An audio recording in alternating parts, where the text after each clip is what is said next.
Welcome back to episode 3 of the Dual Comm Podcast. We just discovered the Game Awards are going to be happening tomorrow. We're recording Wednesday morning here, December 11th, and the Game Awards are Thursday, December 12th. So who knows? You may be listening to a little insert between Epos and I that we recorded last minute. I have heard, Epos, apparently there are 2 announcements that will blow your mind. Really now? Yes. That's the hype, the little teaser that was dropped. So speculation before we get into today's show. My guess is a Bloodborne something for PlayStation 5, Ultimate Edition, whatever, and maybe something Half-Life. That would be interesting. I don't know if I believe the Half-Life. I could go for it. Bloodborne feels like it. Yeah, I cannot imagine they threw that at the end of the 30th anniversary video and we're just completely far out of touch with people tuning into that. So I have to imagine that was on purpose. But the rest, yeah. I don't know. An updated Bloodborne, an Ultimate Edition, a sequel, whatever, would print money. And if it is a sequel, I don't think that's the case. Obviously, they've spent so much time working on other things, but I would lose my mind. I've made it all of 30 minutes into Bloodborne, and I will buy the PS5 version and give it a go again. Yeah. I got, I want to say 3 or 4 hours into it, and I could be brought back into that universe. This year, there was a lot of Elden Ring, Shadow of the Erd Tree for me, but yeah, Half-Life, no way. And I'm done with getting all hyped up. I was convinced last year something Titanfall was coming at the Game Awards. Was super wrong, and so I'm just done. I'm done with the speculation, you know? Yeah. I don't want to hope and be let down. There are many things that could happen, but frankly, it's better as a surprise. Like, watching E3 this year and seeing the Doom the Dark World reveal without having any awareness of possible leaks. Like, the buddy I was watching with was like, so you have seen none of the leaks. You don't know what's coming. And I'm like, no. And he's like, all right, I'm not going to say anything. And when that hit, like, I lost my freaking mind. So it's so much better to just avoid the leaks, dude. Agreed. I think this year I might go dark, not watch it, and just look at the highlights after the fact. Even though I say that, I know tomorrow night I'll pop it on and I'll be waiting for the Muppets to come out. And that's really what I'm waiting for. Let's be real. All right. Episode 3, huge thanks. Animal. Hey everybody, it's me, BB King Dragoon, and welcome to the Dual Comm Podcast. Yay! We make podcasts good. It's our 3rd episode. We mentioned on the previous that we are going to talk about holiday game recommendations. The Steam Winter Sale is coming. The PlayStation Store sale is coming. All of the holiday retail business sales are coming. So we are going to talk about a bunch of games today. Things to maybe peruse, to raise curiosity, something to add to your wish list. And it is an open invitation for everybody listening and watching. Let us know, what are your recommendations? What should be on our wish list this year? I'm a firm believer, Epos, that if you build a good wish list, you wait for the sales, you can load up your gaming catalog for a fraction of the price. And it is how I've been doing it now, the last about year and a half. Unless it's a new release I am super, super wanting, it goes on the wish list and we wait for the sale. So why don't we dive in? Absolutely. Do we just want to start with Steam? Let us start. We got a lot on this one. Yeah. So I want to add, Epos and I do not play all the new releases. And in fact, there's probably only 2 or 3 new release games that I can give commentary on this year. That would be like Astrobot and Echoes of Wisdom and Erd Tree. So we went through some of our favorite games that typically go on sale, and we want to talk a little bit about that. So where do you want to start, Epos? I guess I will start with a couple new ones, actually. This year has seen the release of 4 or so different Teenage Mutant Ninja Turtle games, which is kind of ridiculous.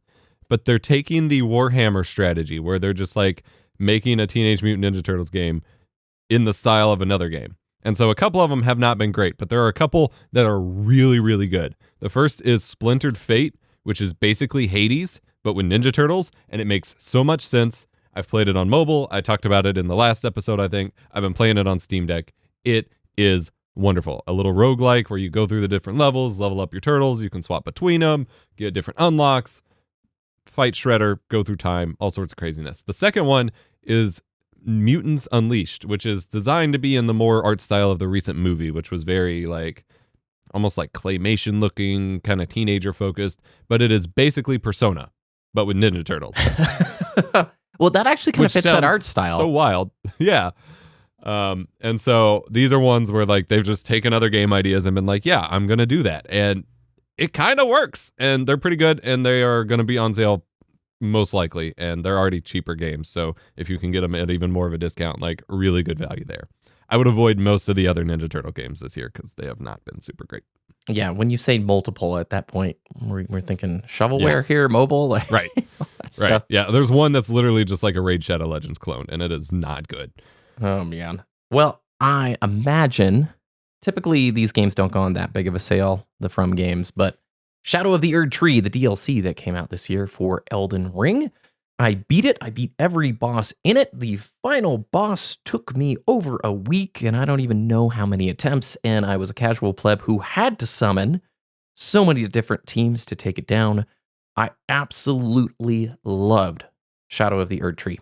If you have not played Elden Ring just yet, really nothing more to say about it. It is a phenomenal game with so much great content, and Erd Tree adds on to it. Now, there was mixed reception for Shadow of the Erd Tree. A lot of people who had expected a lot more from the lore, from the world, from the length, and all of these things. For me personally, I thought it was a very good challenge. It was a ton of fun and just about all I wanted. But I had just finished a full playthrough of Elden Ring leading up to Erd Tree, so I was probably already at a bit of a saturation point here.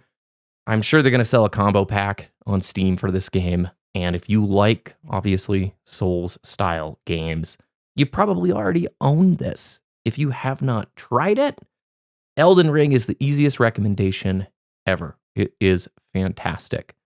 Erd Tree, we'll see. It depends on the player. I really want to try it. I've been hit or miss with the Souls-like games. I feel like the more I see about it and the more I actually get into them, I want to try it. My dilemma is I want it to be a PS5 game. Like I want to buy it on the PS5, do the couch gaming like we've been talking about, like really get into it. But I also want to do the seamless co-op mod and play just through it with someone straight up. Oh, I see. And I'm not sure which one I'd rather do. Well, so, yeah. I would encourage a first playthrough. Go at it by yourself, as that is how the game is tuned. But you can play. The thing with Elden Ring is you can really build the experience to your liking. There are builds that will trivialize most of the encounters within the game. There's always the unspoken like sub metas within the From community. If you didn't do Great Sword, you're not doing it right. If you aren't playing it X build, you're not doing it right. You didn't truly experience it. And I'm just like, whatever, play however you want. Right. You've never played Elden Ring, right? That's what you're saying? Nope. Yeah. Oh, dude, I would say, have you played any other From games? Have you beaten any of the Souls titles? I haven't beaten any of them. I've played a little bit of a few. Played a lot of Neo, which I realize is not From specifically, but that style gameplay. Yeah. Well, I would say if you look around at a few builds, that would be a good starting point. Part of Elden Ring is just the sheer quantity of gameplay styles. And I don't think there's anything too terribly wrong with not necessarily spoiling the experience, but having a sense of what kind of play style you want to have. Right. Because that can really help, especially when you get to some of the tougher encounters within the game. So, yeah, I'm kind of jealous. I would love to see just first thoughts, experiences. If you do go through it, please record it, because I played it initially when it came out. I played it on my Xbox One X, which everybody calls hard mode because it's like 30 FPS and a little chunky. But it was very fun, and I got pretty far through it, fell off, and then came back this year with a fresh PC playthrough, and it blew my mind. I get it. Super good. So anyway. I'll probably pick it up if it goes on sale on PS5, but I will wait for that. Yep. Well, next up, your turn, good sir. Baldur's Gate 3. It is some of the best game you can get for your money, even if you get it at full price. But I have to imagine at this point, we are over a year in. It's going to have a pretty solid sale on Steam. It's had massive updates since launch, and they are gearing up for a ginormous update, which adds a photo mode and 12 new subclasses that you can play as. Unreal. This is one of the best examples of just like gaming done right for the players that has ever existed. It is a beautiful game. It is an immersing game. And like, I technically haven't even finished my first playthrough I've been doing with my wife, and I'm already planning like 3 different playthroughs because there's so much you can do. If you haven't had it yet, like, just get it. Yeah. Well, isn't this final big patch also bringing crossplay into the picture? Yes.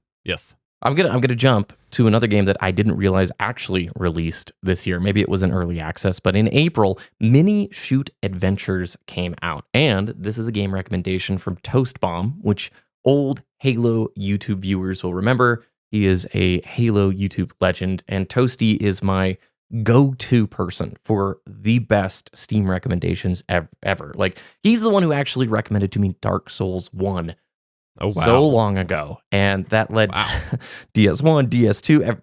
Incredible. Mini Shoot Adventures is a top-down bullet hell style game, but think about like an old 2D Zelda game mashed together with it. So it is an actual pretty charming, really cool handcrafted world where you go through dungeons and you get keys and you unlock abilities. Imagine playing through a really good Legend of Zelda game, but the whole gameplay is this top-down bullet hell style shoot 'em up, and it is phenomenal. It retails, I think, for $15 and typically goes on sale for a lot less. It is phenomenal. I've always had a lot of comments when I put this one on YouTube and forget to put the little title card up. So very worthwhile. I haven't played it yet, but every time I look at it, it looks incredible, and I just love that we're in this era where so many different genres get mashed together in ways that work. And like, that's just so cool. If you were younger and you were like, hey, I could get this really cool, 5-hour, 6-hour game for $7 and it's got a ton of replayability, my mind would have been blown. Like, that seems so approachable. Speaking of which, like, a few more really affordable games that are great in the indie space. Lunistis, which you played through this year as well, right? Yes. I haven't finished it, but I have a blast and a frustrating time and then a blast every time I play. Nice. Basically like a Sonic spiritual successor of sorts, very rhythm-based 3D platforming, PS1 graphics. Ugh, so good. So good. Pseudo Regalia, which has been out for a few years. This is a Metroidvania-style 3D platformer. It's not long, but my goodness, is it good. Music, gameplay, world. It's just fantastic. And on top of that, Tori 2. So after I played through Lunistis, I was like, I need more games like this. Old school Sega, Saturn, Sonic vibes. And Tori, I think, is a series that came from a game jam. And usually this game is like $1 or $2 because it's very short. But if you didn't get enough with that cool 3D platforming, the Tori series is a ton of fun. Each of the games you can wrap up really, really fast, but still very cool games. And then Deadlink. Deadlink is a FPS roguelike, cyberpunk style, very freaking smooth and cool. I'm addicted to roguelikes these days. It's bad because I want to make progress finishing like story games, and these games are a massive time sink. But especially if you are just looking for, like, we've talked a lot about moving away from multiplayer games. If you're looking for something to fill your 5, 10, 30-minute gaps, roguelikes are perfect for that. Yep. If you like a 9 out of 10 game on Steam, it came out in the summer of last year. Deadlink was my favorite FPS last year. It is so cool. You have different, classes to play through with each different weapons, and every room is different and randomized, and the boss encounters are tough. It is in your face, and it is so rad. I did not touch Hades 2. Did you? I have not yet. I'm still trying to get through my one playthrough. Again, big time sink of a game, but it's such a polished experience, such an addictive one. Both games worth picking up. Like, some of the best games ever made in terms of just like, this is a video game and that is all it wants from you, and it does it really well. And even though I know the reception for the early access for Hades 2 has been phenomenal, and I loved the original Hades, part of me is like, I'm just going to wait. I'm not super into the early access side of things. I want to play it when it's like, this is the definitive way to play. And if you're a huge fan of the first, I can definitely see, going along for the ride and enjoying the progress. But yeah, it's pretty rare that I bought you see it, but I'm not going to play it until it's out. Like, I just want to wait until it's done and I can play whatever's there and not get wrapped up in whatever they're still working on. Yep. I think that's wise. All right, let's just go to the general, normal, every kind of PC gamer Steam sale recommendations. What's up first? We've got some obvious ones like Skyrim, of course, Fallout 4, New Vegas 3. There's also Doom 2016 and Eternal. If somehow you still haven't played them, they are beyond worth it. 2016 is better in my opinion, but like Eternal cranks it up to 11. I think 2016 has more replay value and kind of sticks with you more, but the final boss fight of Eternal, man, is just insane. Really fast-paced action, movement, first-person shooter shows that kind of game can still be cool. And like I said before, they have a really incredible looking sequel coming out next year that I am over the moon for, with Doom the Dark World. Or I think that's what it's called. Now I'm getting it mixed up with the Thor movie name, so I don't remember, but looks great. I don't remember. You've been playing through Half-Life this year? That's right. Yeah, I beat Half-Life 2 and Episode 1 and Episode 2 and Portal 2, so I was on a Source Engine kick. If you have not played Half-Life 1 or Half-Life 2, the episodes of the Portal games, or Black Mesa, I can recommend all wholeheartedly, and they are typically dirt cheap. One of those ones that pretty much every Steam library needs, and Half-Life 2 just got a big update and a new documentary and all of these things. Yes. So it's just great to finish my Half-Life 2 playthrough right as they do this. But just another reason for me to go back and play again next year. I truly think these are some of the best games of all time. I would say Black Mesa, fan project, incredible. The Half-Life 1 campaign redone in the Source Engine. But I would recommend playing the original Half-Life 1 first, if you can. You think Black so? Mesa. Oh, absolutely. I was actually wondering about that. Yeah, I can nerd out on it a little bit. Half-Life 1's movement tech and the later sections of the game are much better than Black Mesa, in my opinion. Yeah. But there's going to be plenty of players who don't care about any of that and just see Source Engine, prettier refinements, better way to play the game. And that is totally fine too. The Zen portion of the game, which is the last few levels of Black Mesa, they took a lot of creative liberties and made their own levels. And one of them is pretty much universally despised and destroys the flow of the game, and is a huge shortcoming, which is a bummer. It's just paced poorly, goes on like way too long. But aside from all that, it is still a phenomenal way to play the game. So play whatever and argue in the comments which one's better, Aero GPX came out this year, and did I see you playing that as well recently? And it has a demo. Steam Deck CRT stuff, like playing that old school style game on a CRT just felt so good. Very Wipeout style. I think there was another one people said it was also more like F-Zero. It's like an F-Zero clone basically for the PC, but it does a lot of original stuff too. Yeah. And cel-shaded graphics, and again, a demo game. So you don't even have to worry. Try before you buy kind of a thing. Yes. Well, just finished Mass Effect 2 on the Legendary Edition, and the recent autumn sale, the Mass Effect Legendary Edition was like $5. How can you not get it at that price? Right. Like I will stand. I always have to have like balanced where I stand on games. I think the remastering job in Legendary Edition was a little, I don't like using the word lazy, but not as thorough as we would like. But when you can get it for $5 and it's an updated port of the games, and you get so much game, so much like incredible storytelling in that package, you got to pick it up. It is incredible. And Mass Effect 1 might very well be my favorite game of all time now. Oh, that's hype. And there's tons of mods to do like crazy stuff with it. Add back DLC, fix up things. Like, it is so good. You have to do a Mass Effect 2 playthrough. I just finished my replay this last weekend. It took me 20 hours. It is still so fantastic. I love that game so much. And yeah, for $5, come on. They always have it cheap. It is incredible value. Have you tried Armored Core 6? Not yet. I've watched you play it and a few other people.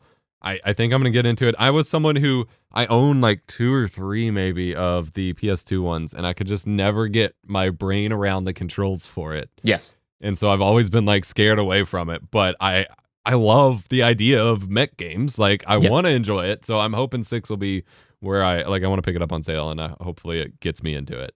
Yeah, I picked it up on the Steam Summer Sale, and I have not beaten it, but I have enjoyed the 10 or 11 hours I put in.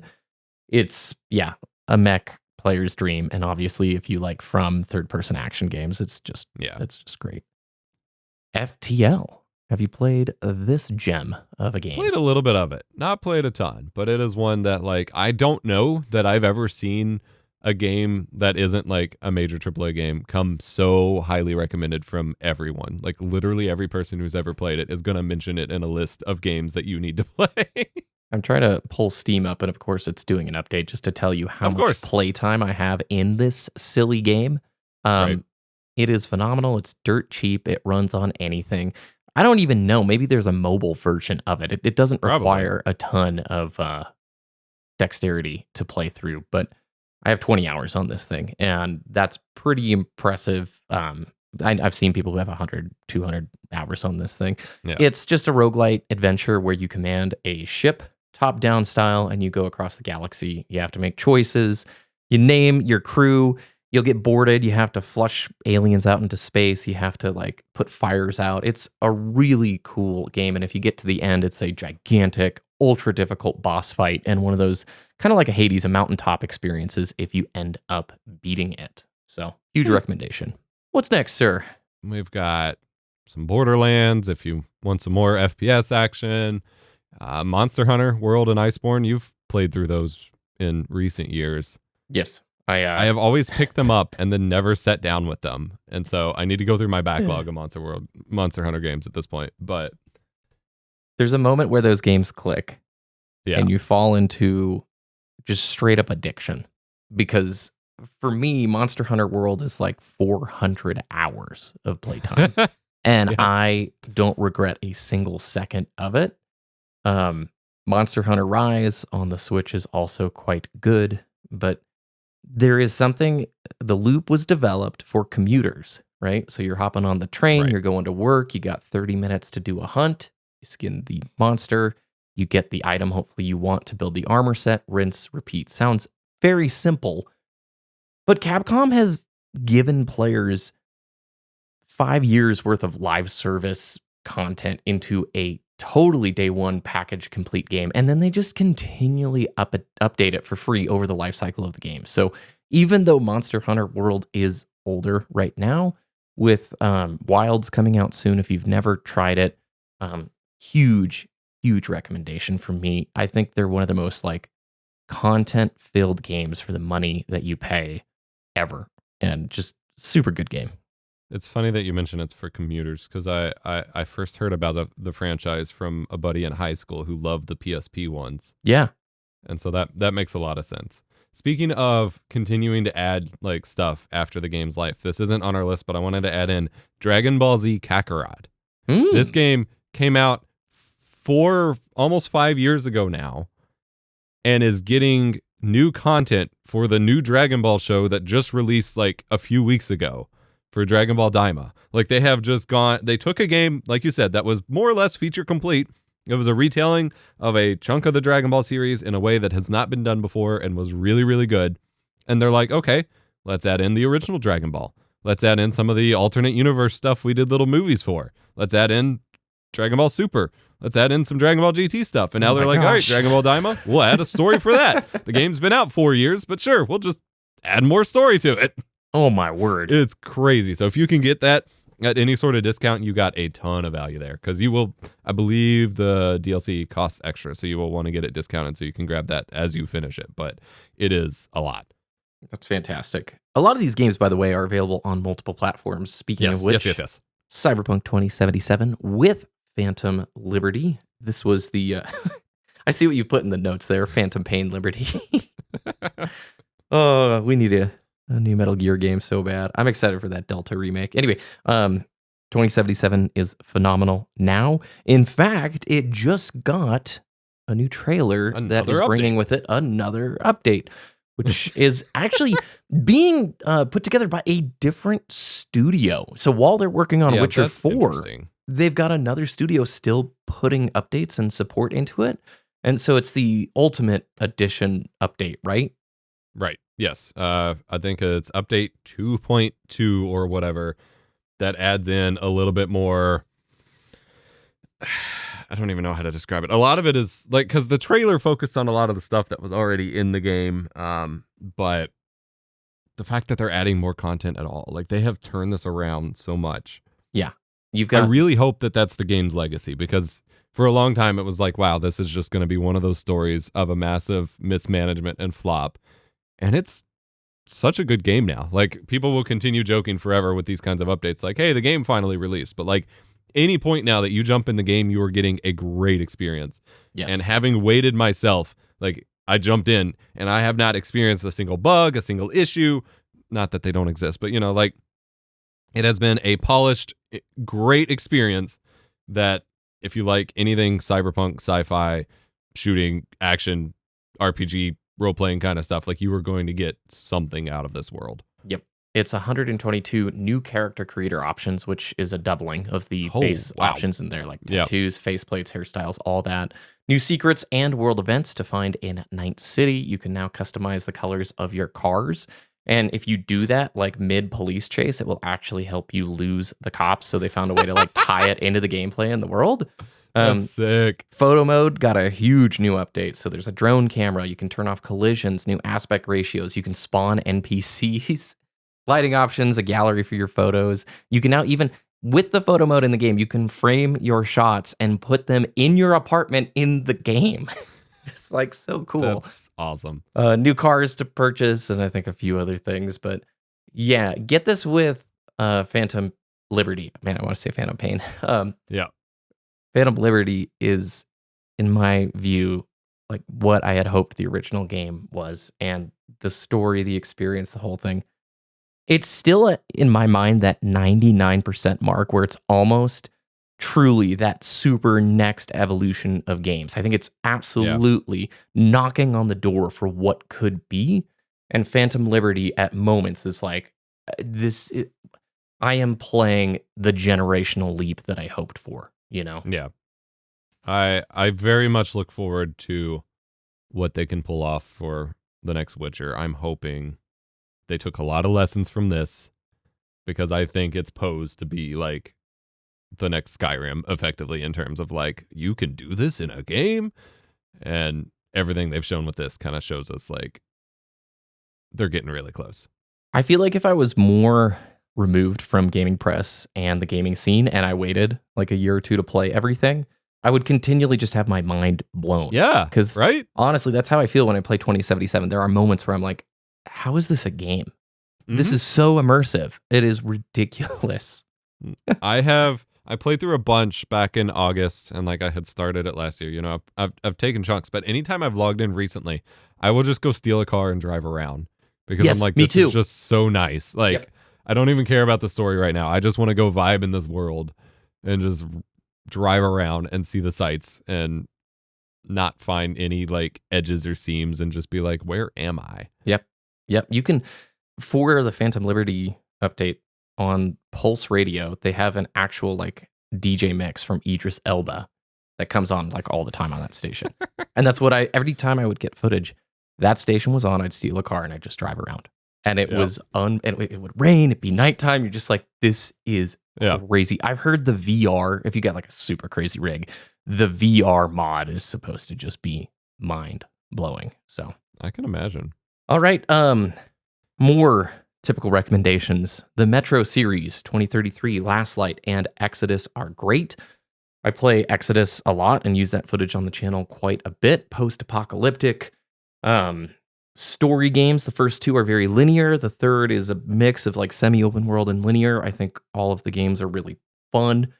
What are some other classics, Epos? We've got Metal Gear Rising and Vanquish, some Platinum games. amazing gyms. Yep. Metal Gear Rising is not a Metal Gear game. It is very much a hack and slash kind of DMC style game, or Bayonetta for Platinum. And it is over the top. Fun. It is campy. It knows what it is. And it's, when you think about all the crazy stuff you see in Metal Gear and ask what if, it kind of goes in that direction. And then Vanquish is just the most ridiculous third-person shooter flying across the map experience. If you think the like Call of Duty like modern movement tech where you see everyone dolphin diving and whatever is crazy, go play Vanquish. That'll challenge you. And it runs so nuts. good. If It you have does. a PC, I mean, I'm sure on the deck, it's just a perfect deck game. Yeah. Like, Total Biscuit recommended that years ago, and I remember Yes. him just going on and on about how it was a great polished port at launch for PC, and that was all I needed to hear. And it's been something I've gone back to over and over again. If you're looking for something much slower, a story game that I enjoyed years and years ago, Life is Strange and Life is Strange Before the Storm. These are the typical kind of, is it Telltale? Are they the ones who did the Walking Dead series? Yeah.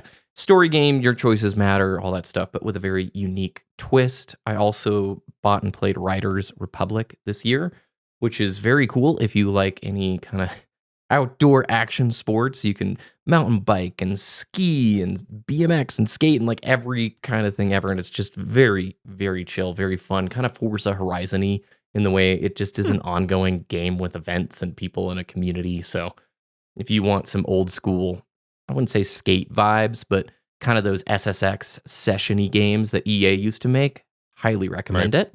What do you think? What next? I've got Marvel's Midnight Suns. This is very much a, like, if we put BioWare RPGs in a genre, it is a BioWare RPG. It is a game where you play as your own character in this group from the comics called the Midnight Suns of Marvel heroes. As you fight Hydra and uncover supernatural things, you have your companions, which you can build up friendship with. You don't romance and whatever like you do in Mass Effect, but you build up your friendship with. You get lots of interesting insights into some of the characters. Like Blade completely opens up to you, and you get so much like into his thinking and personality that you don't really get anywhere else in Marvel media these days. And then it's this turn-based combat system, kind of like Baldur's Gate, but the like your cooldowns and stuff are all based around card pools instead of this is normal cool abilities. It is there's a lot of cringe to it. It is a game built for teenagers, and so like yesterday I was playing and Sister Grimm asked me if I was a goth, and it's like, okay, why is this here? But you get past that layer of like, okay, it's a game for teenagers, and it's a lot of fun. Like, and it's set up around this day-night cycle. So like all of your missions and everything, you do one mission per day, and then you can do like sparring with people, go hang out with people, and do all these extra story things. And then you have to go to sleep and start the cycle anew. And it creates that itch in you where it's like, I want to get in, I want to do my day, I want to do my little unlocks and my dailies, and then do my mission and kick some Hydra butt, and then go to sleep and log back off and come back to it in another day or a couple hours or whatever. Like it gets that perfect little itch in my brain going.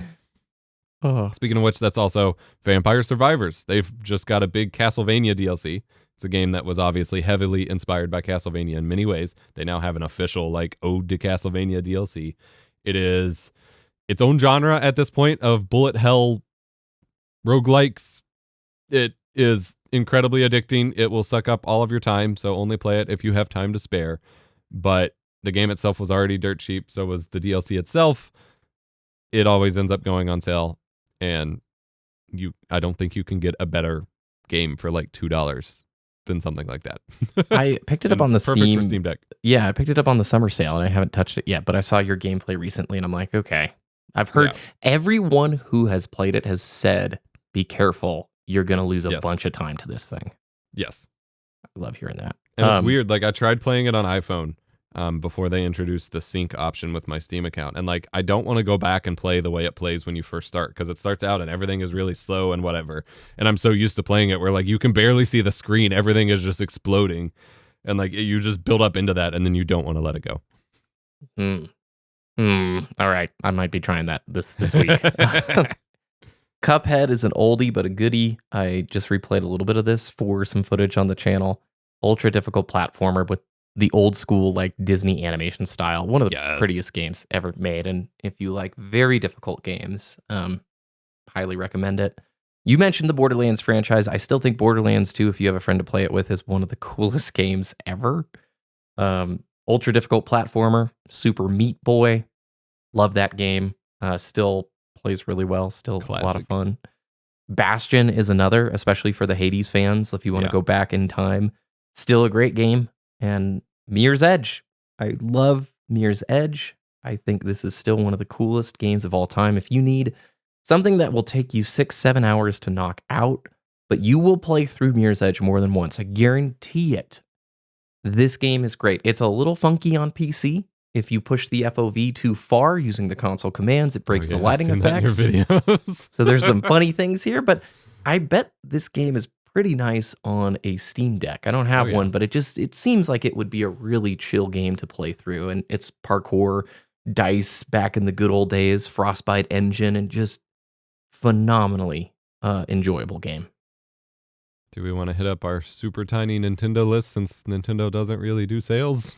Let's do that. And especially with the caveat here, I didn't put it on the list, but Tears of the Kingdom has been on sale. I was at a Target, and since Black Friday, it has been like $15 off or $20 off. And that is my favorite game of this entire generation, even though it's hard to call the Switch this generation because it is, 2017, man. Like, we're getting into some late territory, but if you pick up the game, we have heard that Switch 2 is going to be backwards compatible and hopefully has some enhancements for those titles, but without any hesitation, I can say it is my favorite open world game ever and just a phenomenal experience. But yeah, like you said, who knows what will be on sale, air quoting sale with Nintendo. Yeah, the only one I saw is you can get Mario Maker 2 for $30 at GameStop. Oh, nice. Which is nice, but that's still $30 for a game that's like as old as the system.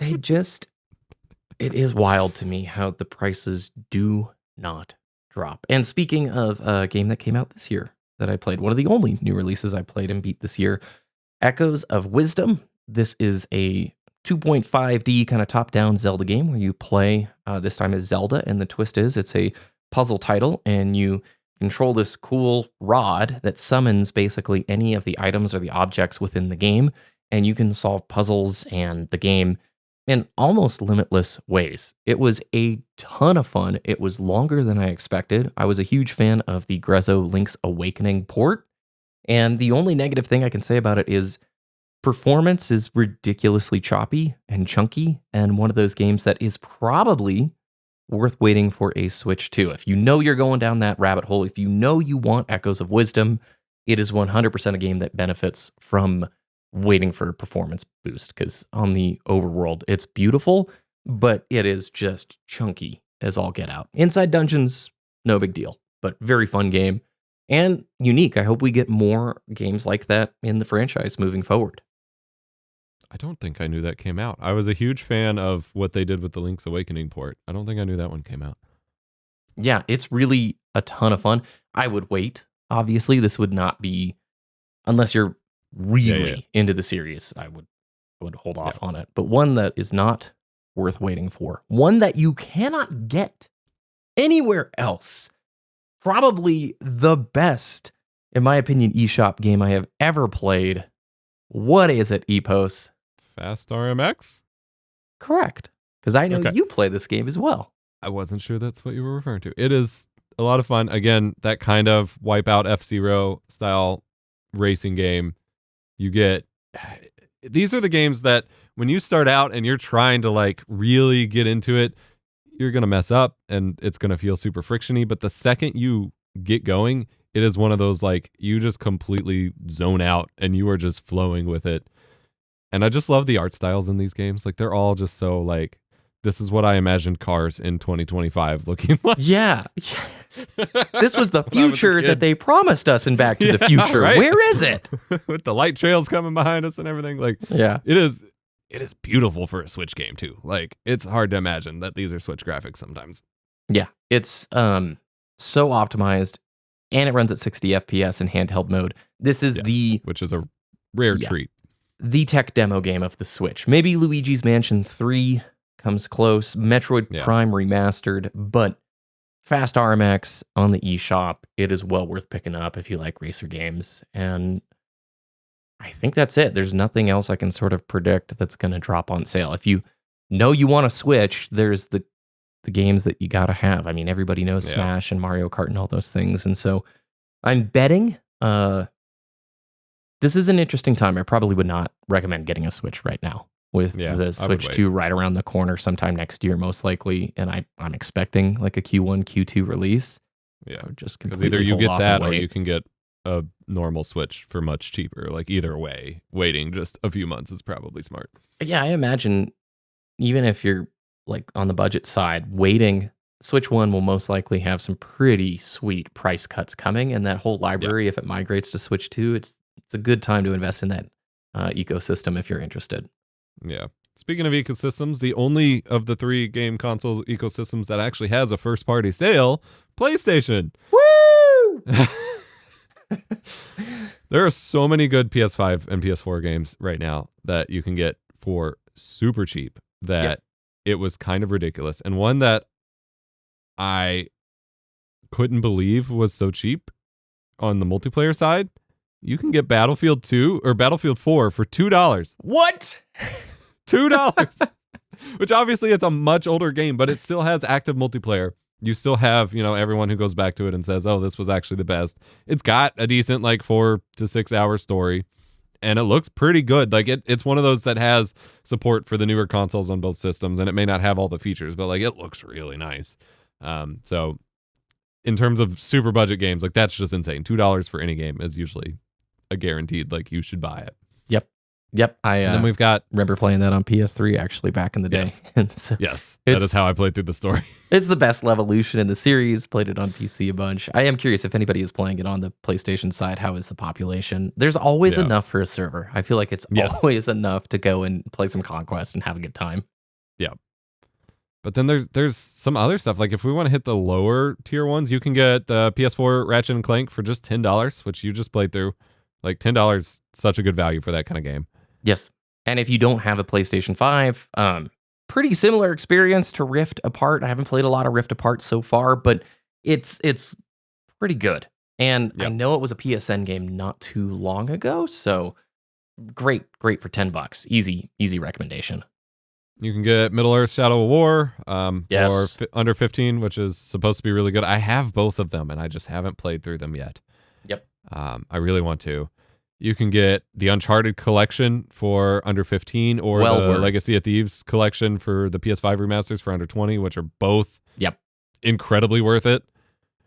Talked about that on last episode, just our love for Uncharted. So it's an easy one to recommend. Ghosts of Tsushima, the PS5 version, $30, $20 for the PlayStation 4 version. Last year I did 1 month on their little subscription service, and I tried Ghosts of Tsushima, and I think I was a little fatigued at the time of that style of game, but now thinking back, it was rad, and I really enjoyed it. If you are open to that style of game, beautiful, and runs really well on the PS4. Haven't tried it on a PS5 just yet, but the Sackboy game, that is only $20, right? Sackboy, A Big Adventure? Yeah, it's not a proper Little Big Planet game, but it's kind of like Astrobot in that it's this old school style platformer that we keep asking why they don't make more of. It's pretty interesting in that regard. You got little puzzles to solve, similar to the ones you would do in Little Big Planet, just without as much of the creation aspect. And just a nice little game. $20, 100% worth it. And you've got the Neo and Neo 2 collection for $20, which is together. That's a great value. This is the PS5 kind of up-convert version of the two games because they originally launched on PS4. Great little From Software style games. They're not from, but that Souls-like game. Your samurai got a couple different fighting styles you can do. Beautiful graphics. It's all very dark. Most of it's at nighttime, but beautiful graphics even on the PS4. Worth picking up if you like those kinds of games. I was going to mention Jedi Survivor is just $30. I've been waiting for this because I played Fallen Order on PlayStation 4 a few years ago. They have a free upgrade for that game on the PS5 side. I was really surprised. We'll talk about it on next episode, but I have been trying a little bit of PlayStation 5 here and enjoying the heck out of it, and just surprised so many of the PlayStation 4 library they've just got free upgrades for the PS5 version, which is pretty amazing when you think about it. Lords of the Fallen, you put this in here. That's on sale over at GameStop, right? Yes. GameStop has a surprisingly decent holiday sale going on right now. This is another one that's trying to be a Souls-like game, so dark fantasy action RPG. I am fairly certain another one, a game with this title released like a decade ago, and they've made a new one. But if you like the real like dark, creepy kind of fantasy stuff, it has some good visuals. I honestly don't know how well it was received. It's one of those that I had on my list that I want to pick up and then not hear what the discourse is about it, but it looks like a lot of fun, very in the Souls-like genre. Lots of dark and creepy stuff, and you get to really like beef up your character. And like I said, it is very much a spiritual successor to a game from like 15 years ago. Speaking of which, okay. When I saw the trailers for Returnal, I've never played Returnal, but it just didn't resonate with me. I was like, probably not my style of game. And then it's like third-person roguelite style game. I completely forgot House Marquee. Yes. They're the developers who made Nex Machina and Resogun. And Nex Machina is the game that you showed me on, I think, your CRT in one of your older videos. And I was like, oh my gosh, it's these developers? Now I am way more interested. Resogun was super cool. Yeah, they have always made impressive twin-stick shooters. You've got Resogun was a launch title on PS4 that absolutely blew my mind when I first went over to a buddy's house and tried out the PS4 for the first time. I unboxed his PS4 for him and we checked it out. And then over on the PS3, Super Stardust HD was really great looking, and Dead Nation was often provided with like a copy of Call of Duty or something. It was one of those like PSN download titles you could do, but another zombie kind of twin stick shooter. They've always done these like weirdly impressive twin stick games, and the Nex Machina was like 2017-ish and just had these beautiful particles and voxelized graphics. And this time around, they seem to have gotten a pretty big investment from Sony to make something bigger. And so they took that same kind of bullet hell twin stick game, but made it a third-person sci-fi game with a really crazy story that you unlock as you go. And it's got that roguelike element where like you were going to die a whole bunch, but then you're improving over time and finding out new things. And you kind of keep progressing through the levels, and they change a little bit each time. It is addicting. And it has a lot of the gameplay that I've seen from you in the Nier games, Nier Automata, whatever.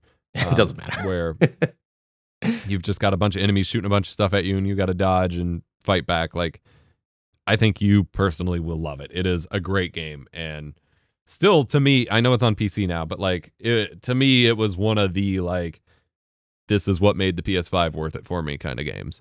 That's good to hear, because it's got the DualSense vibration stuff where you feel like the individual raindrops and stuff. It's really cool. That's what I was just about to ask, because I've only experienced the DualSense for like 2 hours, and it's been on Astrobot, and my mind is blown. And at this point, it's like, sure, some of these games are coming to PC, and that's rad, but I am now getting completely sucked into this PlayStation 5 world because of that controller, and because of how those adaptive triggers that push back.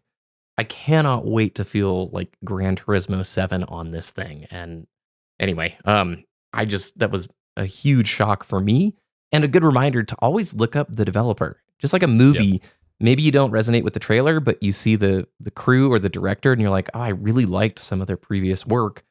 Returnal is now something I am interested in, and I do want to try. Yeah, it's pretty incredible. The Spider-Man games are on sale currently, right? The Miles Morales, and then the is it remastered, whatever it's called, on PlayStation 5. So yeah, the remastered with Miles is on sale. I don't think Spider-Man 2 is on sale yet, but it won't be for, it'll be soon. Whenever they get the Wolverine game coming out, they'll probably put 2 on sale. Then, of course, you've got Death Stranding for $20. I still haven't played it yet. I have it. It's one of those, like, I know I got to be in the right mood to sit down and play this game. Be prepared for the sadness.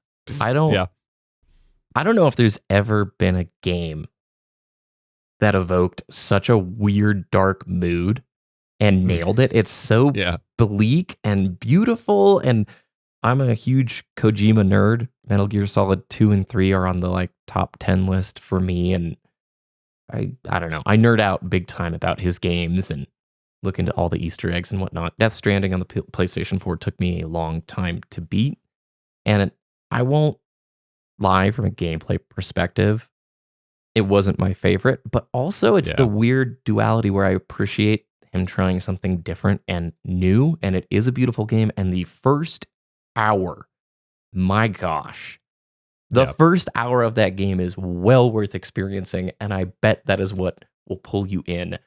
And I'm on board. I have to get Death Stranding 2 and watched through all of The Walking Dead a couple of times the last few years, and Norman Reedus, just love his work. And so to get to see that in Death Stranding 2, I'm fully on board. Can we talk about one of the games that is up for Game of the Year that is on sale? PlayStation 5 Astrobot. Yes. One of the gamiest games to have ever been made. This game is sweet. This is the only PlayStation 5 title I've played so far, by the way. Yes. You were starting on the highest of notes. It's only downhill from there. Oh, no! But like, it starts you out just when you make your new saved game with PS1 memory cards. Yes! And you fly around in a DualSense controller. Like, Yep. Oh, it is, every ounce of this game is made with like a love of PlayStation and a love of just showing you, hey, someone somewhere still knows how to make games. This is exactly the game we were talking about last episode. Our talk about Sony kind of forgetting their history with gamey games. We've talked about this a bunch on the podcast. Just the first 2 hours of Astrobot, I'm like, this is it. This is it. This is all I want. This, in my mind, perfect video game. Insane visuals. The usage of the controller. It is so perfect. And I absolutely love it so far. It is the kind of game I know I'm coming back to in 3, 4, 5 years once again. It's so good. Yeah, I almost don't want to spoil too much for anyone, because it's one of those, you got to sit down, know you're going to play a video game and just let it hit you, because they just do so many little things to let you control it or whatever that you're like, wow, they still remember how to do this. This is great. Well, it's a good sign. And I need more time with the PlayStation 5 and this ecosystem, because I do want to revisit our conversation. Maybe I was a little bit too hard. Obviously, there was a big shift towards Last of Us style games, cinematic things, and those are cool too. And I think our discussions about it in the past is like, hey, they're awesome, but we still want games like Astrobot. Right. I'm going to dig in and see what's here, because I do believe there is more to this library than we're giving it credit. And you just went to GameStop, actually, and you were telling me, like, there are so many hidden gems that you could have left with an entire, like, box full of PS5 games. Yes, I had to slim down what I was getting because I can't splurge that much. I went to GameStop both to pick up, because I had ordered online. They had a sale on Ratchet & Clank Rift Apart, and I didn't have that one yet. I was like, all right, I need to play this. But then I was going to pick out a game for my dad for Christmas, because I got him a PS5 last year, and I wanted him to have something else to play. And I almost left with like a stack of games for myself. I just had to slim it down to a few. There's so many little games. Like, I have a couple that are just like weird little sci-fi games that I had no idea existed, like Arc Runner and System Soul. And then obviously there's some of the bigger name ones, but like there's a lot of games on that shelf. It's one of the bigger sections at GameStop now. And they all just seem like they're going to be a nice little good time on this system where you can expand the storage for relatively cheap compared to the Xbox. And I like it. Yep. I think I'm getting sucked into it too. So we'll see. We'll talk about that on the next episode. Let's wrap with the Xbox games that are on sale. And you mentioned through some research, they're not really featuring any of their future deals right now. It's just Game Pass promotions for the most part. Yeah, I would imagine, like, if they were going to do it for the holidays, we are getting very close. Like, I don't think they're doing it. Like, all of their big banners and stuff are just trying to push you to GameStop or to Game Pass. Yep. And so they had, at least that I could find, no real significant sale sections on their website. But GameStop has a ton. GameStop has a ton of Xbox games on sale. And if you go in one, since we were just talking about me going in, a lot of them have a couple little boxes up front with, like, $10 or $15 or less games for each platform, which is really great. They brought the bargain bins back, which I feel like we haven't seen for years. And so they had a big Xbox section and a little PS4 section, and then the Switch section was like $20 or less because they're all expensive. But over on Xbox, you got Armored Core 6, $30. Decent value for that game. Yep. Not, a super sale, but I'd say that's a good price. About as good as you're going to see. They don't really drop their prices that much. Yeah. The Jedi Fallen Order that you were just talking about, only $7. Amazing game. Play it. Yeah. So good. Battlefield 2042. That's the newer one for just $5.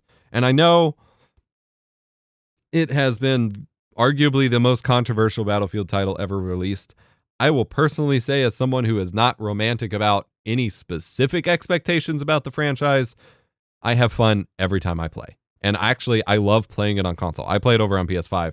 I play it on PC a bunch and whatever, but it's actually a pretty good time over on PS5. So I imagine it's the same for Xbox. $5 for a very active multiplayer experience is pretty good. And it it's runs crossplay, super great. Yes. So you're running with the whole community. And if not, Battlefield 1 and I know Battlefield 5 still have player bases on Xbox, especially Battlefield 1, and very fun on console. So It Takes Two, $25 at GameStop. If you have a PlayStation and a PSN subscription, it is this month's free game. I think it's for both PS4 and PS5. Jedi Survivor, $25. This is one side where I think Xbox kills it. You can get physical for quite a bit cheaper, it seems like. Yes. Alan Wake 2 Deluxe Edition for $50. Have not played the Alan Wake games, but it is on a wish list for me at some point. I watched a friend play through the first one and played a little bit of it myself way back in the day. I haven't tried 2 yet, but it looks stellar. Yes. And I've heard once you get into that universe, you just can't stop. It is a really unique set of games. And obviously they made Control as well, which is crazy. And then Midnight Suns, again, $15 is it's like a 40-hour RPG, just like the BioWare games, like I said. $15, great price for that. And before we leave, if you have Amazon Prime. Yes. What in the world was this month, Epos? I don't know about this craziness. So apparently I saw in the comments of your video, by the way, BBK made a video about this, so go watch it. Apparently a lot of people don't know that Amazon Prime gives you free games every month. Yeah. They started this whenever they started integrating more with Twitch. And typically it's a couple games. You get a couple games or a bonus in Warframe or something in RuneScape, and you can add it to your account or add it on Epic Games or whatever. And it's cool. I've gotten a few cool games that way, but it's never been a lot. This month, I redeemed alone 30-something GOG keys. And that's not including the Epic and the Prime games. Just the GOG games they game out. They basically DDoSed GOG offline. You could not redeem any keys for the first day because everyone was just nuking their site. So many heavy-hitting games. I'm going to see if I can pull up my list. It was absolutely ridiculous. Quake 2 was on there, which is awesome. I don't know what they were doing, but you can get so many games for free if you have a Prime sub right now. I got Outer Worlds. If you like, D&D games, they got Baldur's Gate 1 and 2 and Neverwinter Nights, all the fancy versions of that. Tomb Raider Underworld, Mafia, Dishonored, A Plague Tale, BioShock, Call of Juarez, Overcooked, a lot of pretty big hitting games just given out for free. And this is on GOG where you own the game for life. You get a DRM free installer. You can go burn it on a CD if you want and have it forever. Incredible, just explosion of games that I will be playing for the next 10 plus years. Yeah, no reason not to redeem. And if you already own it, on the GOG side, you can just give the key to somebody you want. And I mean, just for BioShock alone, or the Tomb Raider games, Neverwinter Nights, the Overcooked games, Overcooked 2 is super fun. So if you have Prime, don't miss out on it. And I had to ask Epos, is this normal? I have not been checking this at all lately. This was a wonderful holiday miracle. I love this time of the year. And you know what's so cool? For basically the cost of one new game, you can walk away this holiday with 4 or 5 fantastic games. And pretty much, depending on how much you play, be set for a long time. So those are what jumps out at us. I can't believe we blew through the first hour of the show so fast. Let us know in the comments what we missed. What is a killer deal? Help out the community and the scene. If there's a just incredible, awesome deal, we'd love to hear about it. We have found out some of our favorite little hidden gems from your all's recommendations. So you've probably seen something we didn't. And with that, sorry, that was a huge delay. I'll edit here. And with that, let's head into the break. Yeah.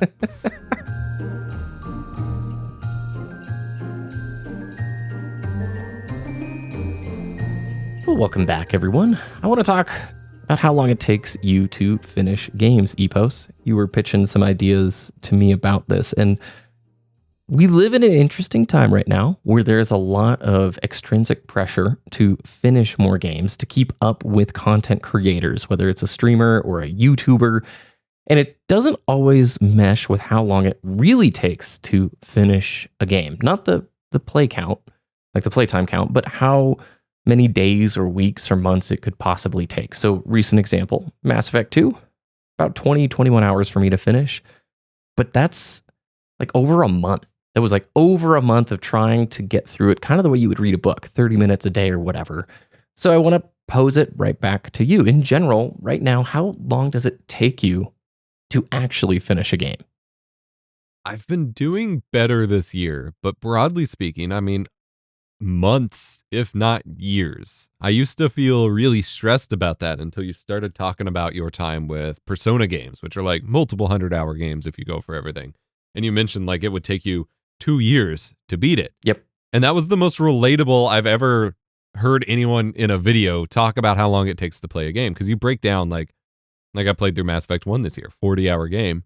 You think about it in terms of like work weeks or whatever. And especially for people who do play like all day, every day, well, that's only a couple weeks. But in reality, it took us, I played through Mass Effect 1 with my wife on the couch next to me. And, you know, we were just putting in a couple hours a night whenever our kiddo went to sleep before we went to bed. Maybe 3 hours was a good night. It took a couple months, maybe 3 months to get through it. Yep. And I think that's perfectly fine. And in fact, some of my favorite games are the ones that did take a long time. Obviously, Persona 5, I wasn't sitting there and putting time into it every single day. I would fall off that game and come back over and over again. JRPGs are one of my favorite genres. Like growing up, it was really JRPGs. And then once Halo came, a lot of FPS stuff. So Xenoblade Chronicles, I've played now through 1, 2, and 3. All of those games were like year-long kind of games for me where I get 30, 40% through the story, love it, drop it, and then not pick it up until it made sense again in my life. And the years I was beating a lot of those games post-college, I was house sitting. So I'd be going to a house for 3 days and I just needed to watch animals and make sure everything was good. So there were really long stretches where I could just sink 10 hours into the game over the course of 3 or 4 days. And it was a ton of fun. But that's how Persona 5 happened over like 2 years.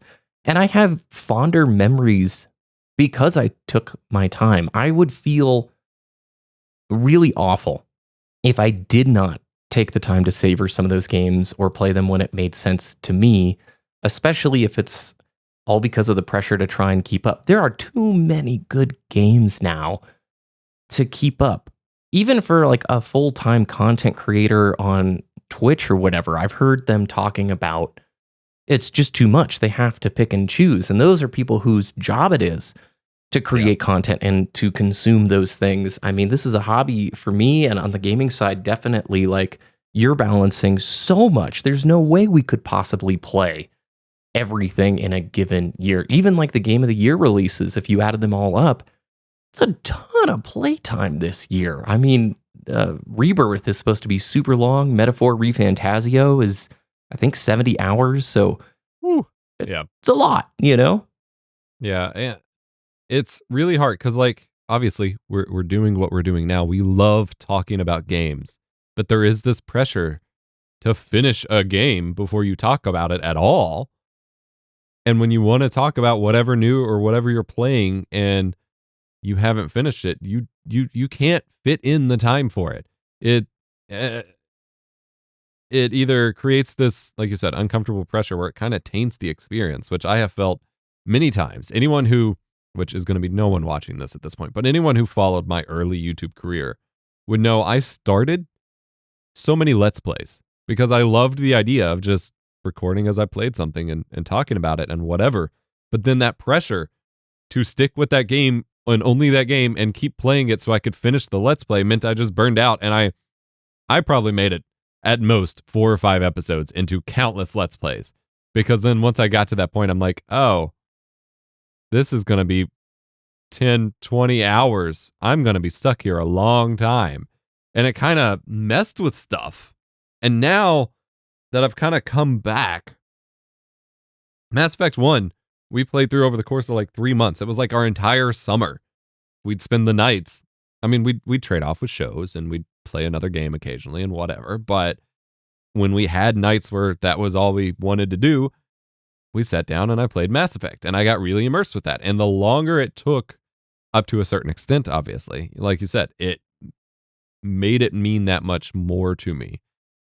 But then I think it kind of reaffirms I don't always want or often want the like 200-hour games, because I definitely reached a point where I was getting kind of done with Mass Effect at different points. And even right now I'm playing through Dragon Age and I keep reaching a point where I'm like, I really wish I could wrap up this game right now so I could go play some Baldur's Gate. I'd love to see how it ends. And there's still all this little companion stuff.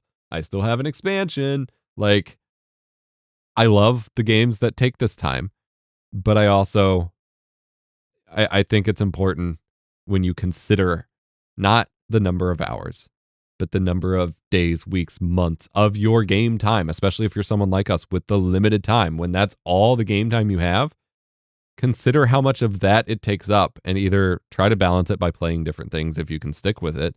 Or like right now, I've played through 2 because I'm about to wrap on Dragon Age, and I've been playing a third of these 40-hour kind of RPGs.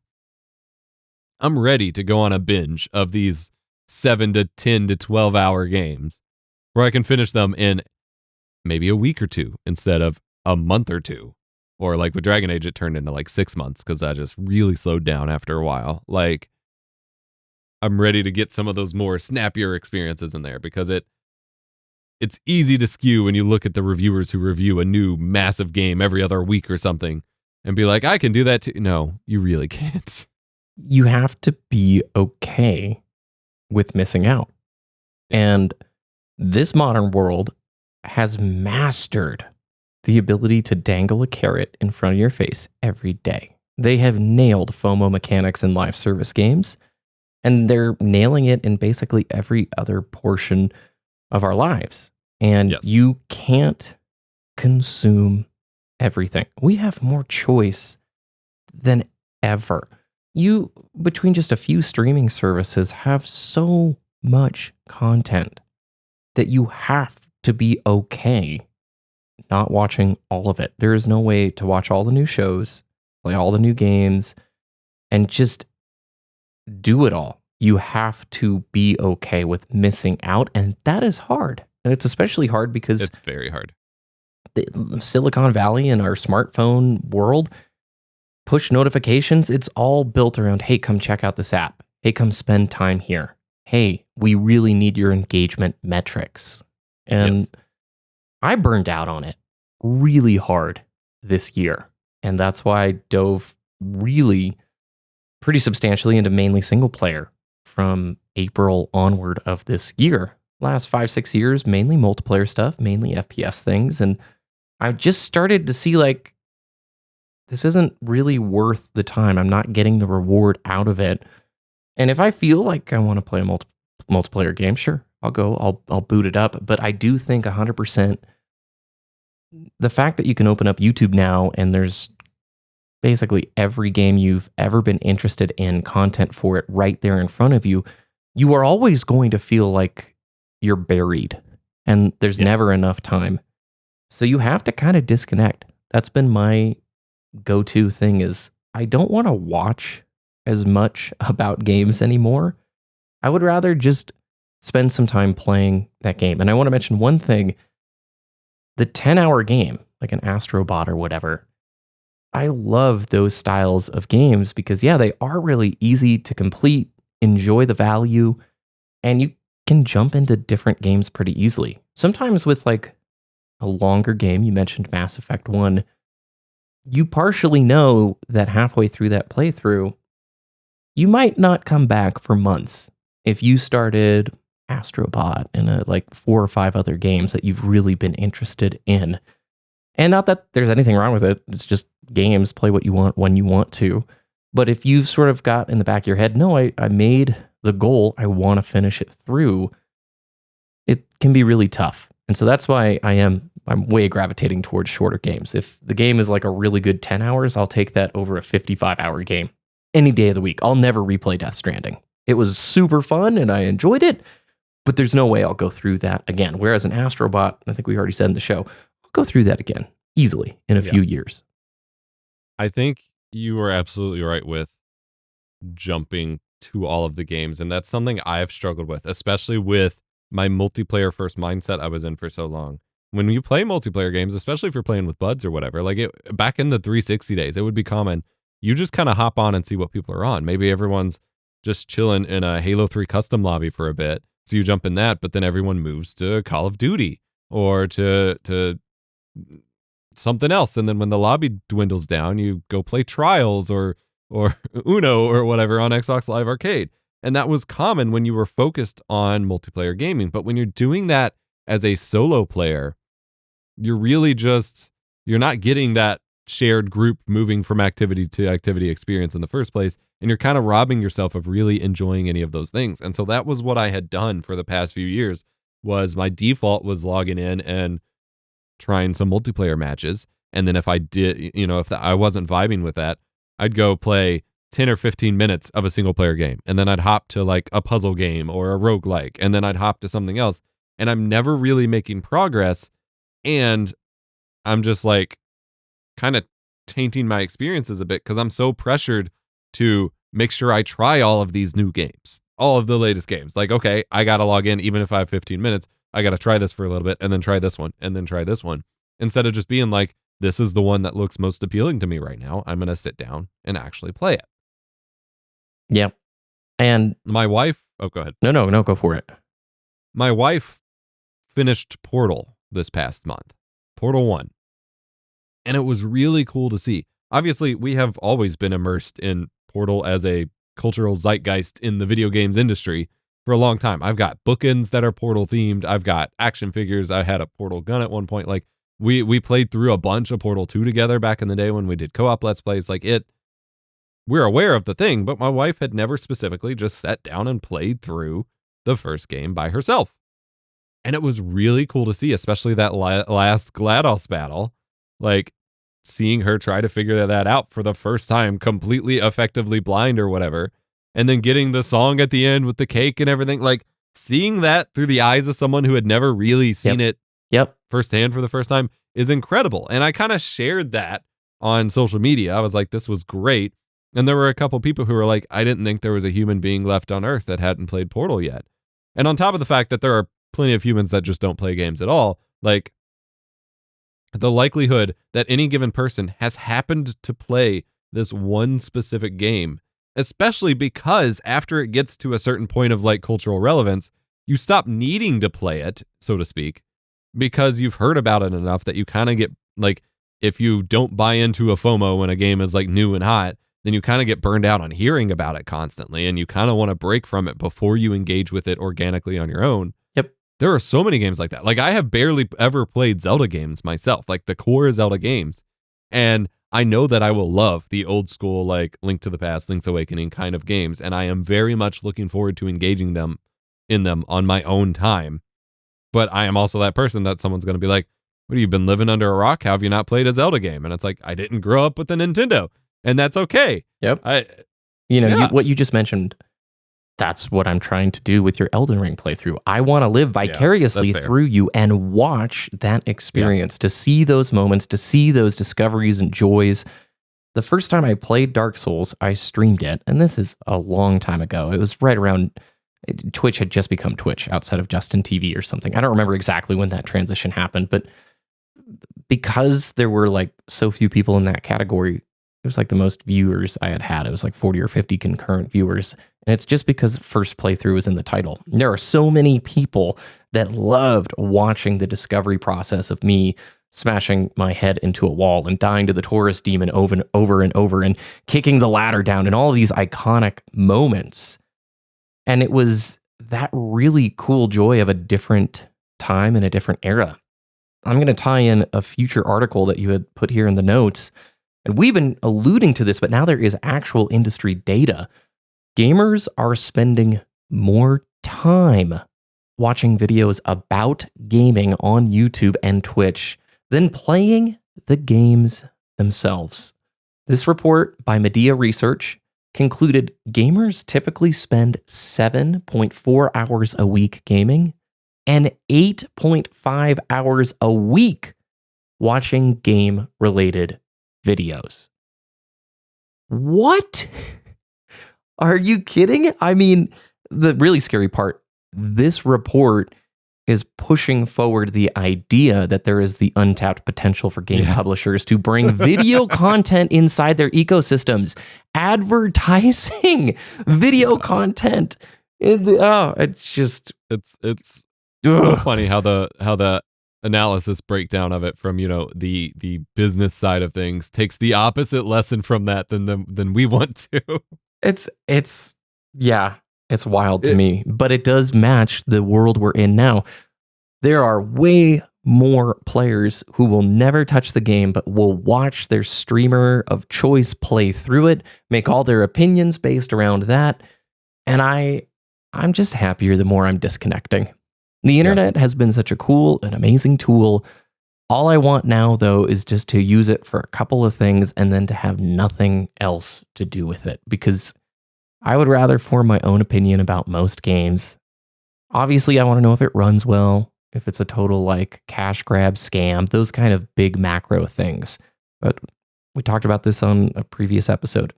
Tears of the Kingdom. I knew I was going to play it. I went in blind, and it was one of the best gaming experiences I've had. I still haven't watched a review or anybody's thoughts on it because, to be honest, I don't really care. I just wanted to play it myself and experience it for myself. What do you make of this? 8.5 hours. Obviously, we're not the age demographic who is putting in 15 hours of gaming and watching gaming a week. I'm at, 30 minutes a day if I'm lucky.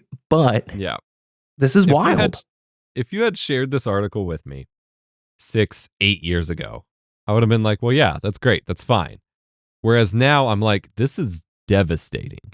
And it's not because we have aged out of like how much time we spend with it, but it's the unspoken elements of this. Because when you look at something like this, you're like, wow. Like, because my first kind of, I guess, gut reaction is that, holy crap, how do they have all that time to just sit there like consuming? But that's not it. Like, if I think about what I do on a daily basis, I consume a lot more than I produce, because when I'm working or traveling or eating lunch or whatever, I'm watching videos or listening to music or something like that. Gaming has inserted itself in these media habits that you would already have while you're doing other things. The problem comes from it all being about gaming. Like you said, you want a time and a place for it, and then to kind of leave it behind. I will shout out Corey from My Life in Gaming, a wonderful gaming channel about like getting your retro games playable on modern stuff and whatever. He posted a setup video to the My Life in Gaming channel where he has this whole basement decked out for his YouTube studio, his game room, whatever. And at the end, he leaves with a note of, and the best part about it is I get to go upstairs and leave it all down there when I want to do something else. And that just resonates in my brain so freaking much, because that is the problem, is not even the specific hours, or I mean, kind of the balance definitely feeds into it, but it's that you are limited to this amount of time for engaging with the thing, and then you spend all this other time, like you said, with everyone else's thoughts and discourse and hot takes and click-driven controversies eating up your mind space about it, that there is literally zero way to not have that come back and affect or taint or color your perspective on the thing when you actually do it. I'm gonna. And Oh no, there's keep going. no Keep going. positive consequence to that. I'm gonna throw a weird question at you. Do you think this is because of the shift to algorithmic homepages versus subscriber feeds? Because the noise you just mentioned, the controversies, all that stuff, it's typically what lands on like a YouTube homepage for me, but not my subscription box. There are creators who I really do want to hear their opinions and thoughts. You're one of them. Like, I love talking games with you and hearing your thoughts on things. And, you know, even if you had a Tears of the Kingdom video, I think I would probably watch that. You know, I might have broken my rule because it's like, I respect this dude's opinion. I think, you know, I've built a trust up with that creator where I want to interact with it. And yes, I can always click, you know, a bookmark to go to my subscription page. I don't have to look at the homepage feed. But I feel like every app imaginable, they all got rid of the subscriber follower feed, and it's just, here's your For You page, because they know the noise that we're talking about, the controversies, the horrible stuff, just the worst of the worst gets the clicks. And that's why it just rises to the top of those For You things. Yeah, I definitely think it plays a role. I don't think there's any one thing we can point to as being to blame for it. I think the modern YouTube and whatever algorithms have allowed for so much creativity and so much ability for people to dive in on their hobbies that were kind of inaccessible before. I will point to some positive examples before I jump in on the negative, but there's channels like Tamahiro, who she does super deep dives on gens like 1 through 3 Pokemon games that I grew up with, that I would argue that I've spent my entire life with and I'm a diehard fan of, but I know nothing compared to someone who actually like lives in it every day, and I get to get value from that. There's a channel called Any Austin where the dude will go and follow every river in Skyrim or every power line in GTA 4 and see where they go. And it's just that like granular level of like interest in these games that they truly enjoy, where there is tons of positivity from it. But for every example of that, there is someone who is so obsessed over things that are negative or don't matter and make mountains out of molehills in that regard, equally as proportionally. And there is no way to be exposed to that regularly and to engage with that regularly where it doesn't have a negative impact on you. It is just impossible. That's why I want to disconnect more. It's such a weird duality because we're here recording on YouTube.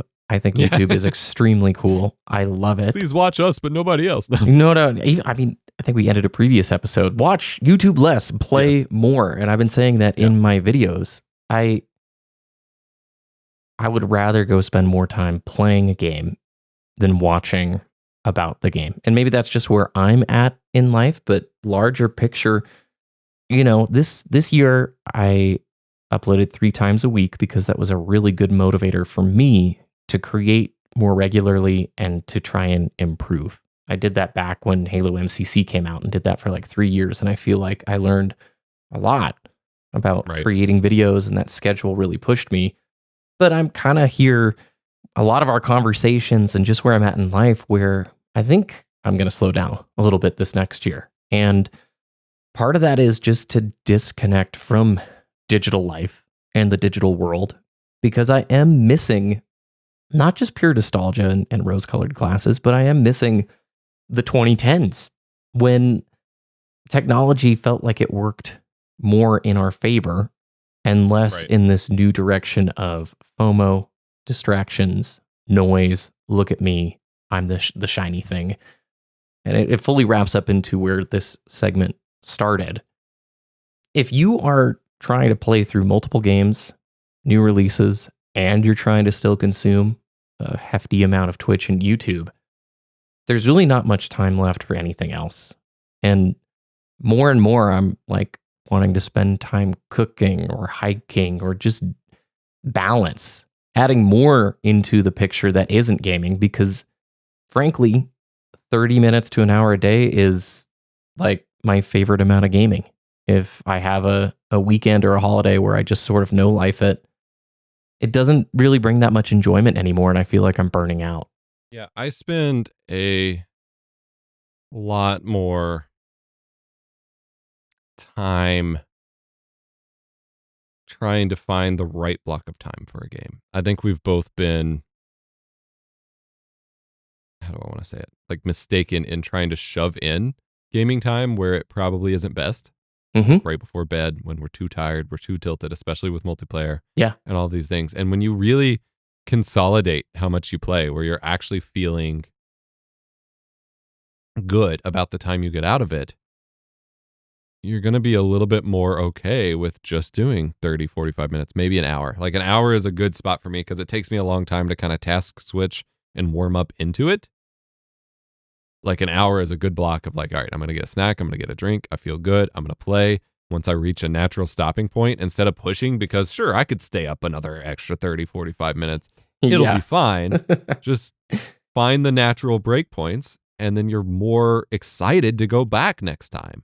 Like I remember being in school and being so stoked to get back to a game when I got home or whatever. And I feel like the more you try to no life it, the more you try to overindulge in it, that feeling goes away, and then that affects how you feel about the game. If you lack the excitement, the enthusiasm, then it's going to feel like the game is worse than it actually is.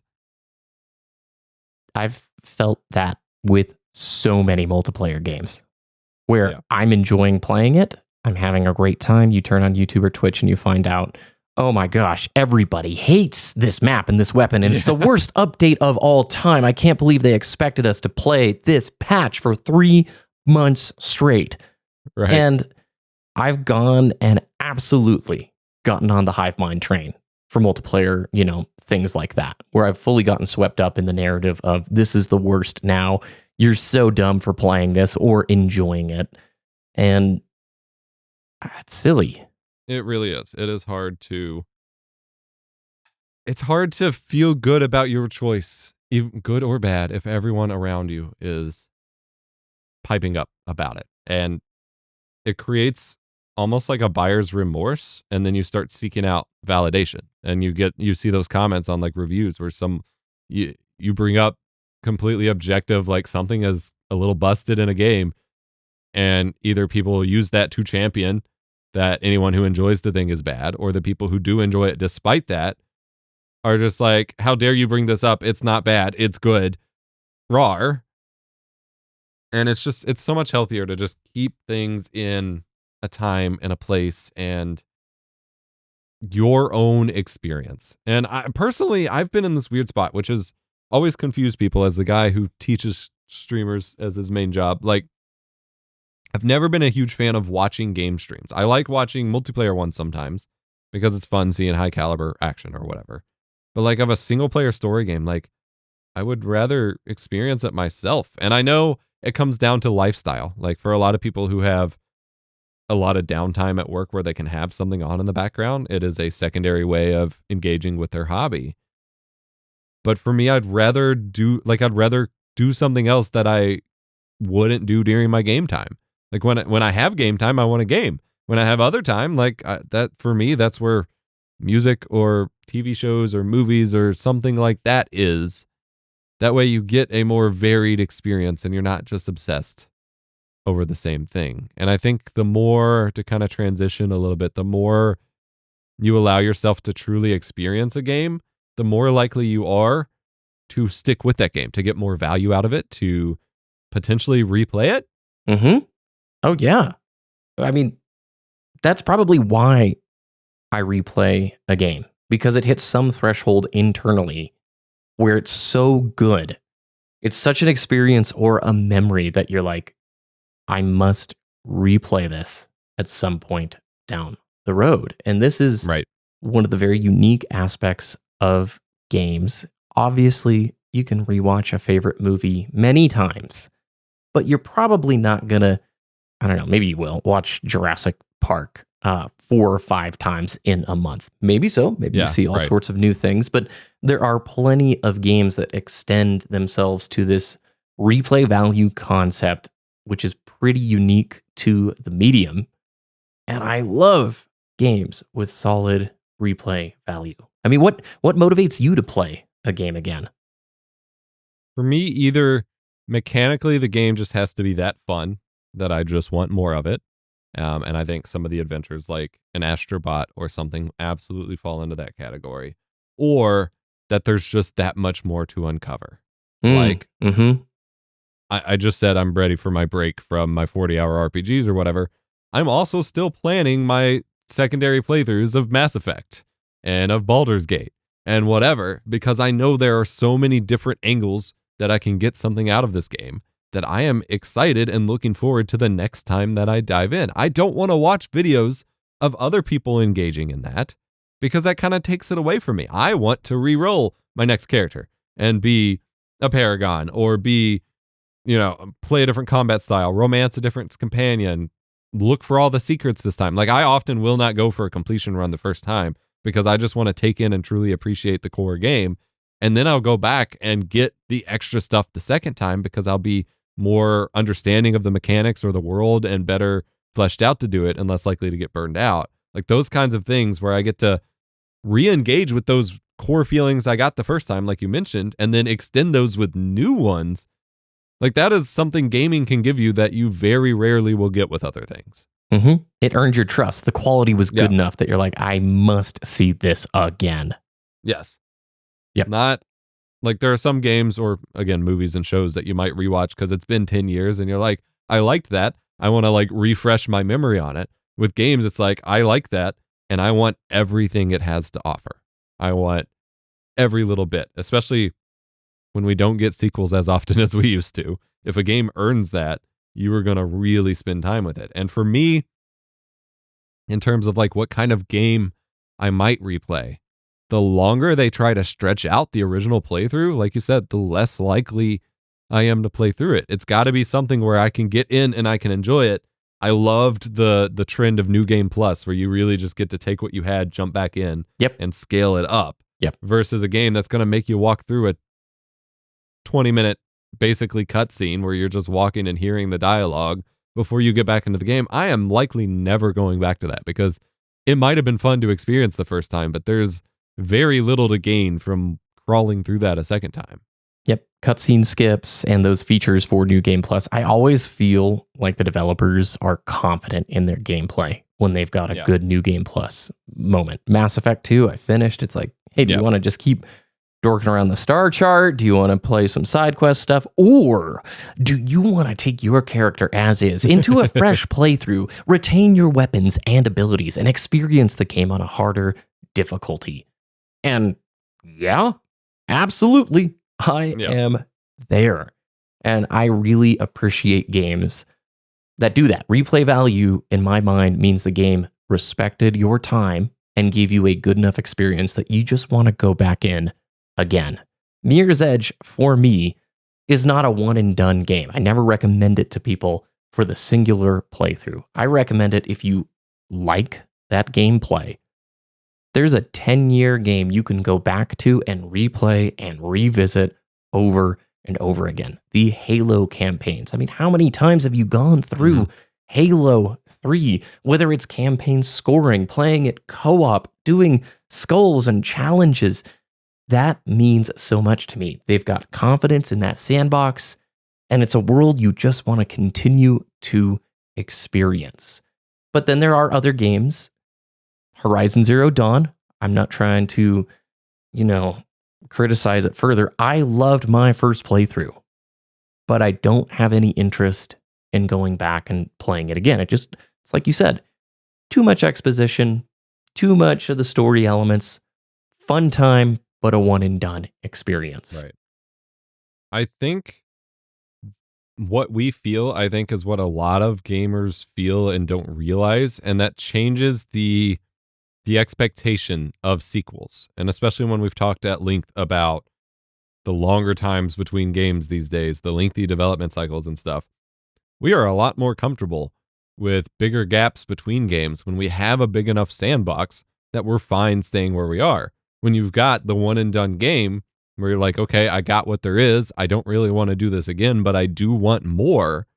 There's more pressure to have a sequel, a follow-up, an expansion, whatever, that gives you more.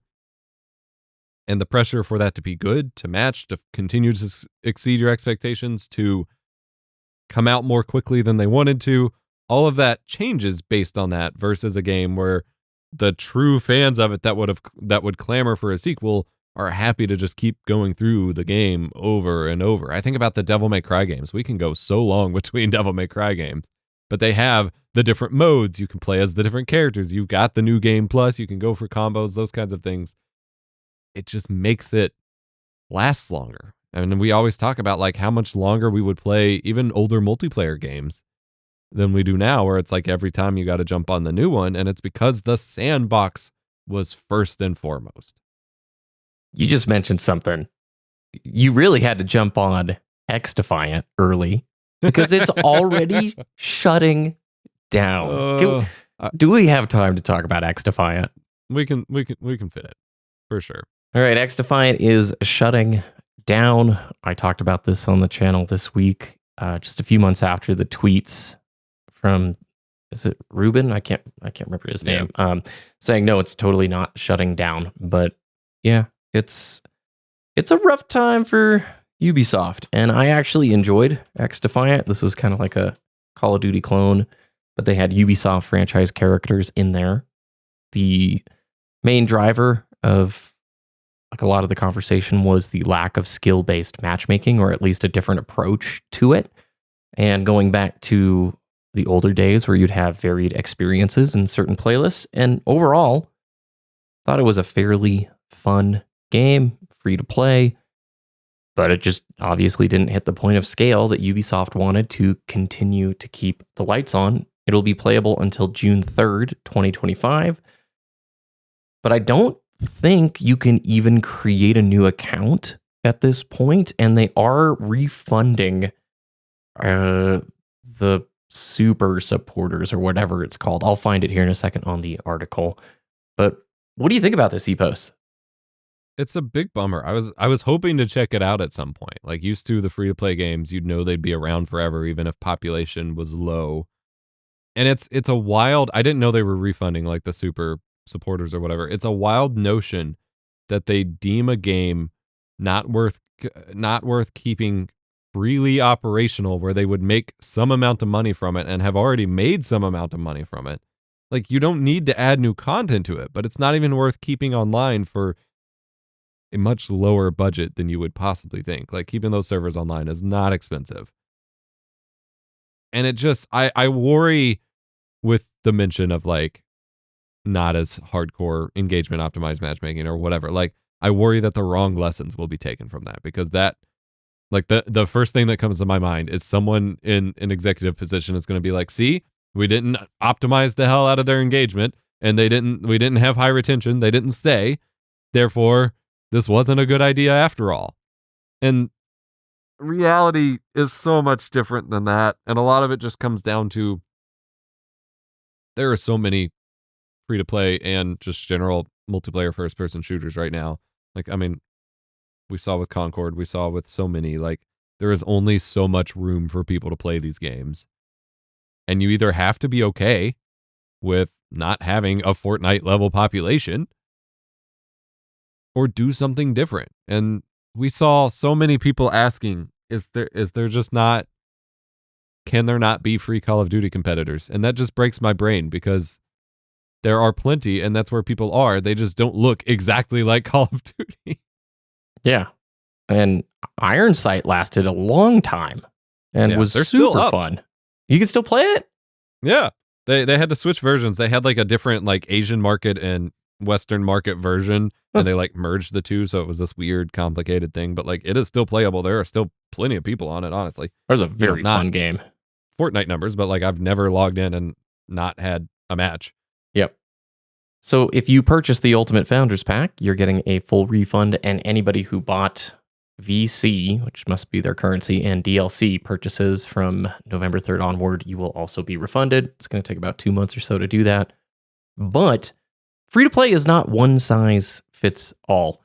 And this approach where you have to hit X scale of players to justify maintaining support for the title, this does not work for all of these games. And you can see where the older days of making a complete package with a single player campaign, good multiplayer, $60, you could keep the lights on for a server for a long time with like a 10 or 15K population, sometimes even less.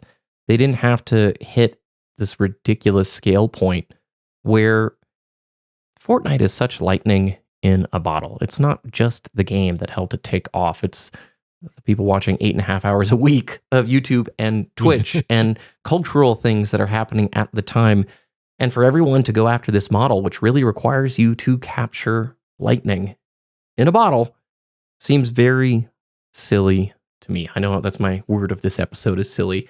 It's disappointing. And like you said, I hope they don't take away from it. Well, we really need engagement optimized matchmaking. Another question too, where's the recognizable Ubisoft characters in this? Yeah. I played a lot of the Division 1 and a bit of Division 2, and those are really the only things I could take away from this. Yeah, you had the Splinter Cell type stuff. It just seems like they missed out on some of the biggest franchise icons in their lineup here, and it's a bummer. There's no other way to say it.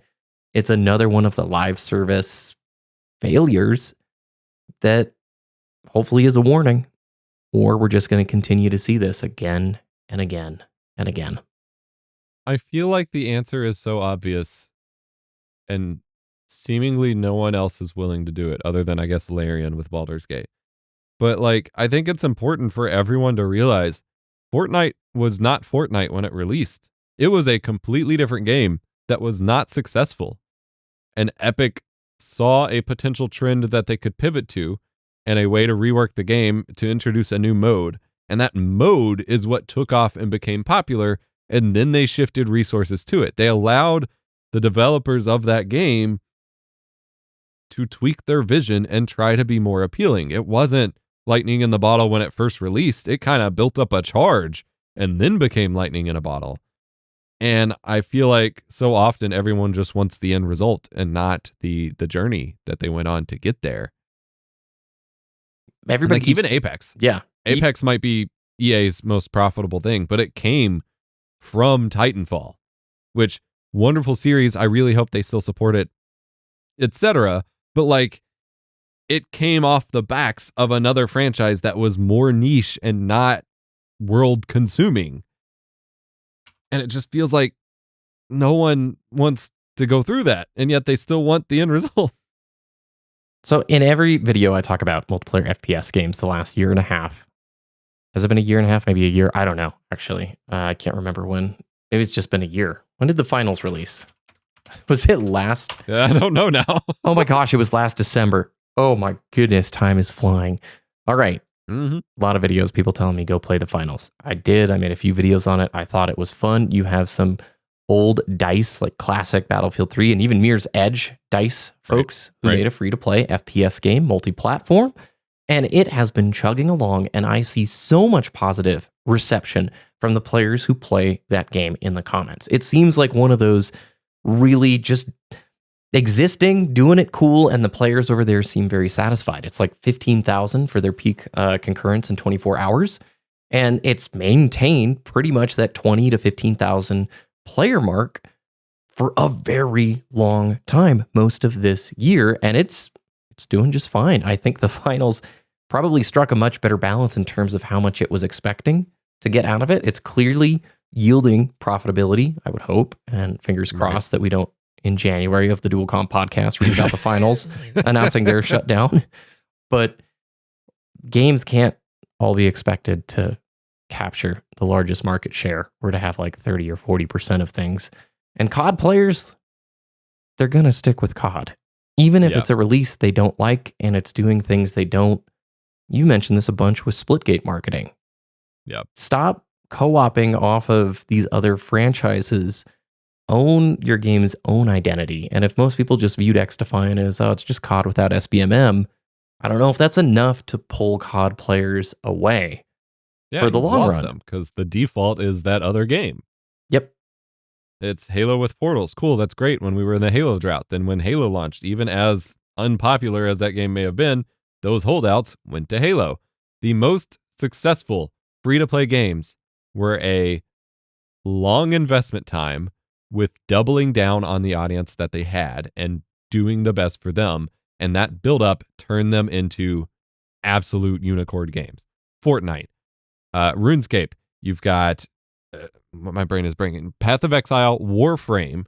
All of these games understood that, okay, these are the people that like our game. These are the people willing to buy it or play it or give us money, especially if it's free to play. Give us money despite being free.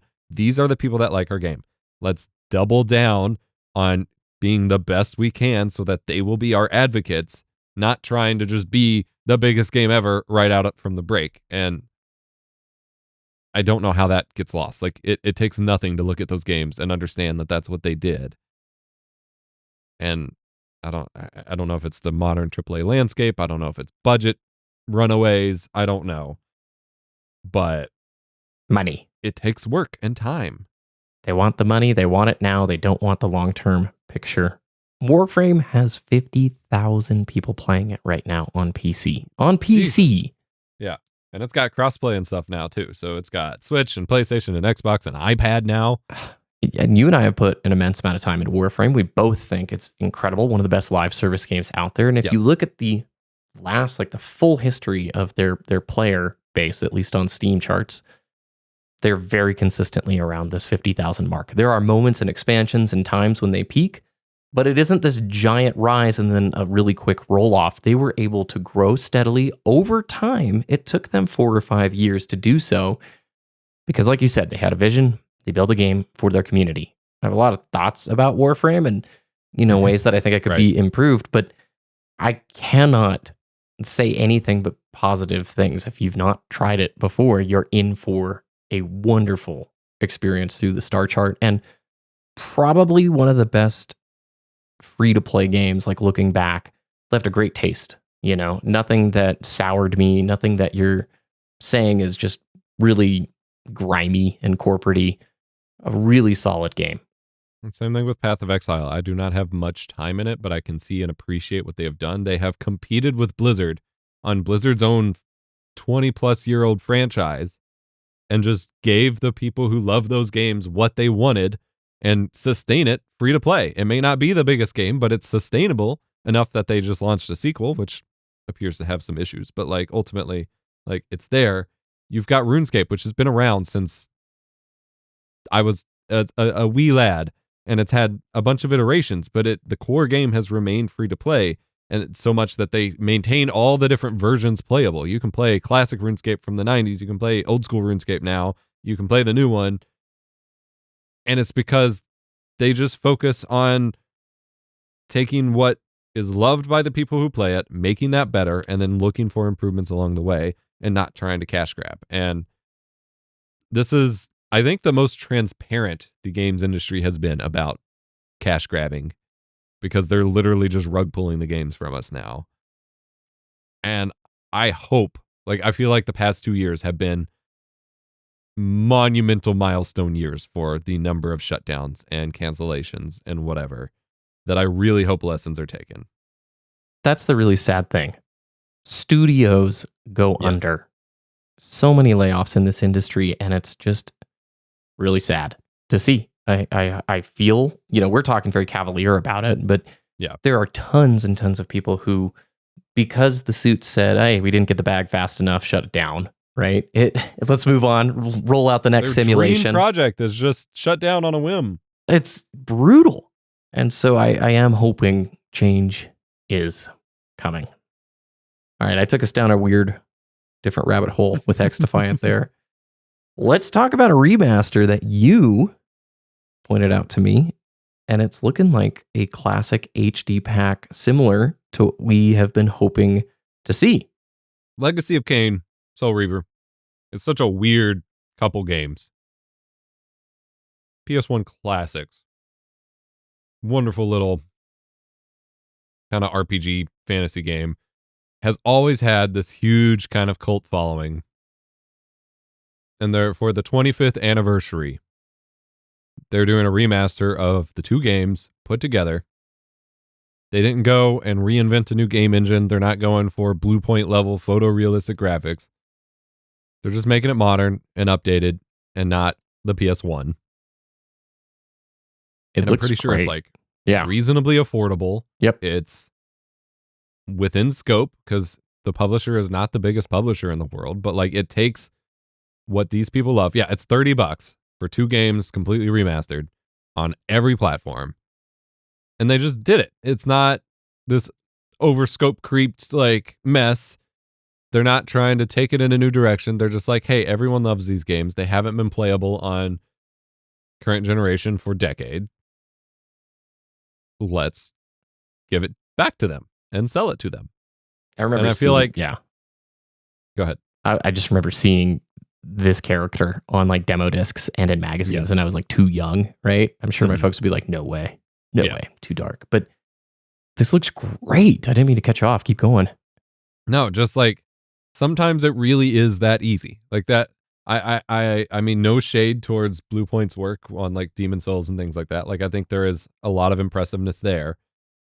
But I think, especially from a game preservation perspective and whatever, just having more games available and modernized is a win, and a much more reasonably affordable win, both for the buyers and for the studios. Like, this can't have taken that high of a budget when you compare to anything AAA. But it's exactly more or less what the people who love the games and wanted it again want. Like, all the comments, all the replies, instead of the usual snarky whatever and dislikes, like everyone's just like, thank you. You finally see us. Thank you. This is rad. There is a bright future coming, he posts. I believe it. And actually, we are living in such a killer time for gaming. It gets painted so negatively because of that noise, but I have nothing but joy looking at this year, even though I played basically none of the new releases. I wanted to end and ask you if you had to pick your game of the year that you played this year, because both of us, we've self-admitted, have not played a ton of the titles that came out this year. So from any game you played, you didn't have to have beaten it. What was your favorite? And I'm also pitching this to everybody listening right now to share with us, what was your game of the year that you played through? I think my favorite this year was definitely Mass Effect 1. I'm still writing up my thoughts about it, but like, I think it started, as I was trying to move away from multiplayer, it started that shift in me to appreciating games for games, appreciating the scale and the storytelling and the complete kind of package here. And every ounce of it, from like the mystery and the eldritch horror kind of stuff to the music. Like the music alone drove me to want to make my own music and do my own little ambient textural stuff, because it just added so much to it and like tickled my brain in such a way that it kept me in it and truly immersed me. And like I said before, I am looking forward to multiple future playthroughs of different characters and different builds and romances and whatever, because it just felt like, especially for a game that itself, like genre-wise, was that Star Trek kind of optimistic sci-fi that we don't get a lot these days, it also felt like the optimistic look at the future of games. Like, yes, you can impact the world and have drastic consequences for your characters and explore the freaking universe. Like, how many console releases at the time were pitching something like that? Your choices carrying forward. And I'm glad you mentioned the music, because one of my disappointments playing the game on PC, Mass Effect 2, the Legendary Edition, all of my load screens were like 2 seconds. When I played it on PS3, and you jump between decks of the Normandy, prepare for 30 seconds of that incredible atmospheric ambiance, those synths, and that made the universe feel so real. I know what you're talking about when you reference the soundscapes and the designs that they made from an audio perspective. It is the universe. It's a substantial portion of that universe. Yes. Well, you just shifted what my thought would be on this. I initially was going to say replaying Cyberpunk and doing Phantom Liberty is kind of tied with beating Elden Ring and Shadow of the Erd Tree. But honestly, my favorite gaming experience this year was Fallout 4. I watched through the Amazon Prime show, and I dove into a full story playthrough into the DLC. Had a bunch of visual mods and improvements, no real gameplay mods.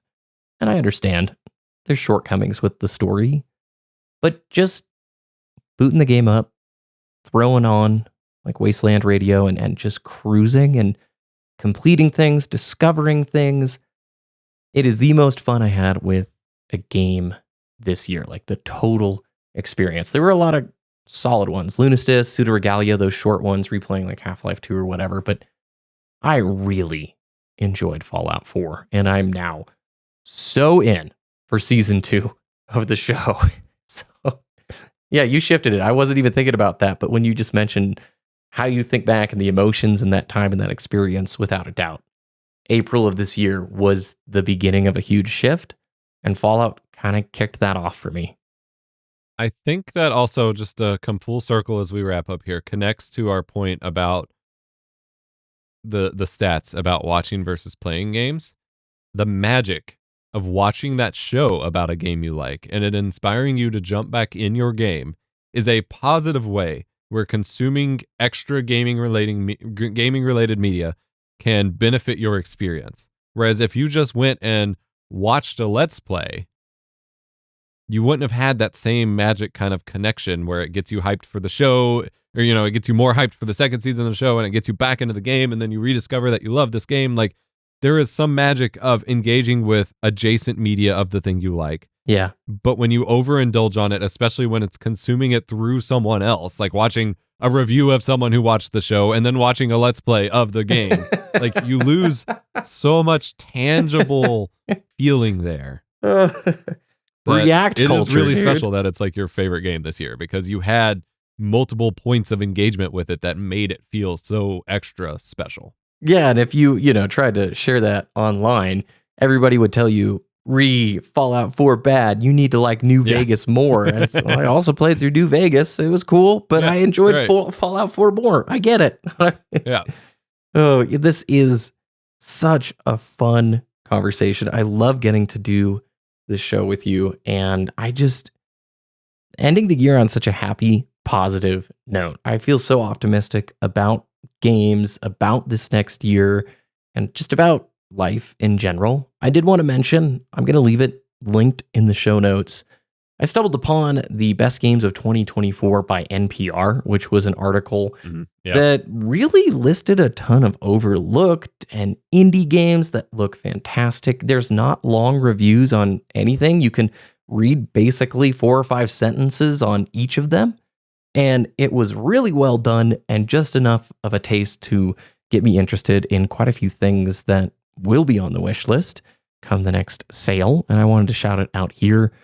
But just thanks, Epos, and thanks to the listeners for embarking on this new opportunity. I don't know when the next one is going to be, but if anything, it has made me just more excited to play and talk about games and honestly view the world differently and just be more intentional. So thank you.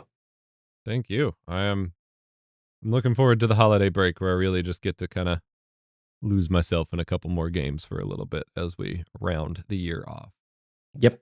To be honest, I'm not really planning on playing a whole bunch. It's going to be a time to spend with family and to sort of step away from the usual screens and work and whatnot. I've been waking up early to play Astrobot. That's been the main thing, and I've enjoyed that. So maybe an early Astrobot morning or a late Astrobot night or something here or there, but it's a great time of the year. If anybody is watching this closer to the new year, wish you a great holiday, a happy new year, and thank you for the support. Looking forward to seeing you all again in the next episode. Bye.